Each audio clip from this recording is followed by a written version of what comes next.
ಹಲ್ಲುಗಳಿಂದ ಬರೆಯಲು ಕಚ್ಚಿ ಕತ್ತರಿಸಿತು.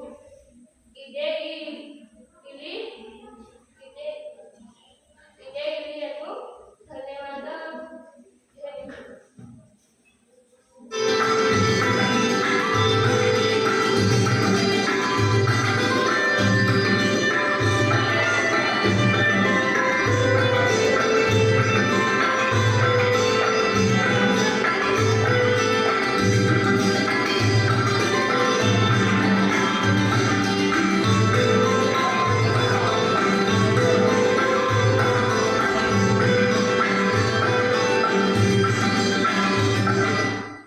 एक कावळ्यास काव काव काव काव काव काव काव लई जोर पाणी सोस लागलं.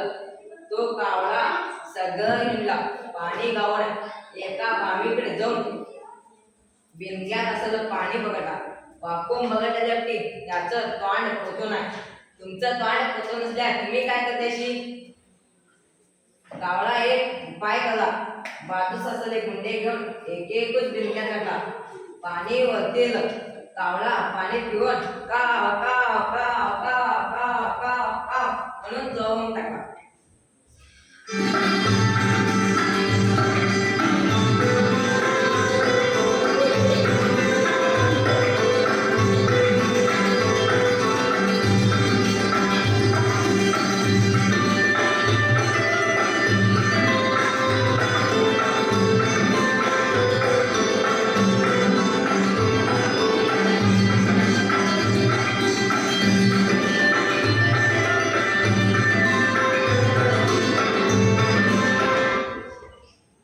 हमारे घर के पास एक बड़ा सा पेड़ था। उस पेड़ में एक चिड़िया रहती थी। वह चिड़िया बहुत सुंदर थी। एक दिन मैंने उस चिड़िया को देखा और सोचा उस चिड़िया को एक नाम दूं, और मैंने उस चिड़िया को एक नाम दिया। उस चिड़िया का नाम है सुनहरी चिड़िया। एक दिन हमारी माँ भोजन बनाने के लिए आंगन में आई। तभी वो चिड़िया पास के पेड़ में बैठी थी। हमारी माँ उस चिड़िया को देखकर थोड़े से चावल उस चिड़िया को दिए। वह चिड़िया पेड़ से उतरकर वो चावल खाने लगी। वह चावल खाकर चिड़िया खुशी से उड़ गई।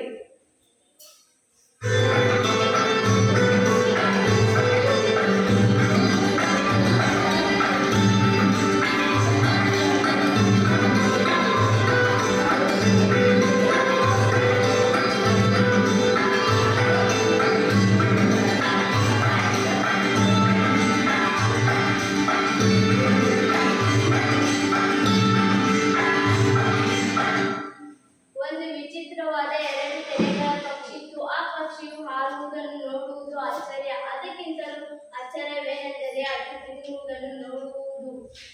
ಒಂದು ದಿನ ಅದರ ಎಡತಲೆಯು ಬಲತಲೆಯನ್ನು ಕೇಳಿತು.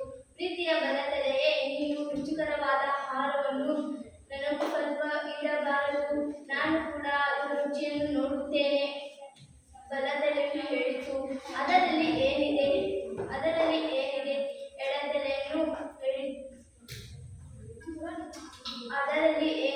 ಎಡತಲೆಯೇ, ಎಲ್ಲ ಆಹಾರವು ಒಂದೇ ಹೊಟ್ಟೆಗೆ ತಾನೇ ಹೋಗುವುದು. ಎಡತಲೆಗೆ ಬಹಳ ಬೇಸರವಾಯಿತು.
ಯೋಗೇಶ್